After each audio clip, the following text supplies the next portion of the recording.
The use of fake news has been displayed throughout history and can be seen in numerous types of news sources, including print media, the internet, and broadcast.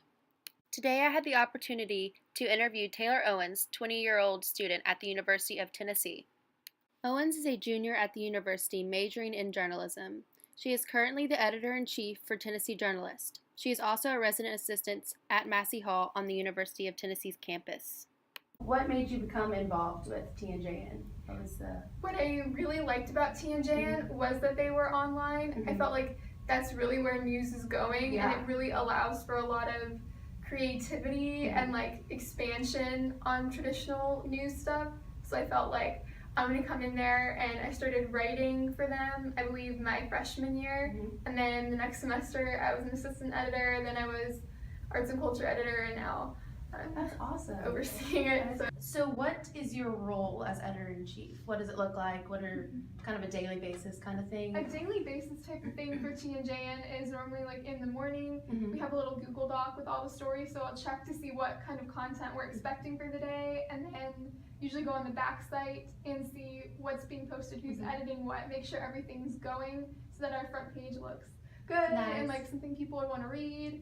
So, and also kind of involves making sure all the other editors are doing what they need to be doing, making sure that they're talking to their writers and that they're talking to each other, so that we have like Just constant communication. Yeah, constant communication. That's a big thing.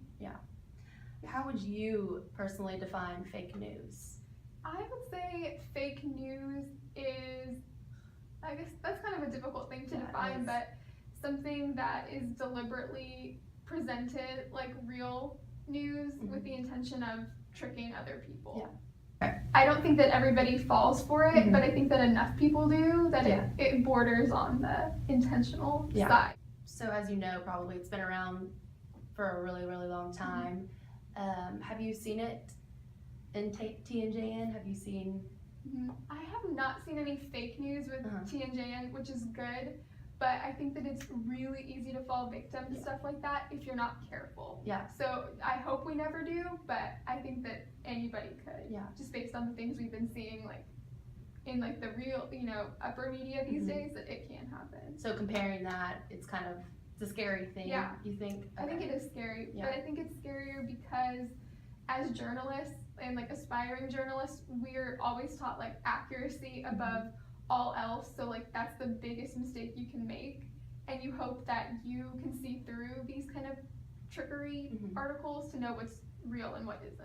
I think always something that we try to strive to do at TNJN is to verify our information to make sure everything lines up, but if something happened where we realize something was wrong, I think ethically you have to let your readers know, you have to be transparent and say, we made a mistake, because that's a lot better than just deleting it and pretending like it never happened. Especially being online, because we can do that, it's so important that we don't. And have there been like minimal like factual errors in articles? Sure, and we've always been transparent and let people know that this was a mistake and we corrected it. And so I know TNJN's, they're on social media, and you have a website with videos and written stories. So say it was fake news was published to a video or to the social media website, what would you have to take it down like you said, or what would be the first step in that process? I think the first step would probably be, since we can post everything and edit it, would be letting people know what happened, that this was fake. If it was something that was really bad and we felt like we needed to address, I think a letter being like open and honest to our readers would be the most important thing, because I think people can forgive, they know that you make mistakes and that it happens, but if you don't admit to it, it's a lot harder to get past that in the future. So the best solution you think for an issue like that would be honesty and just reaching out to your audience and people have read it.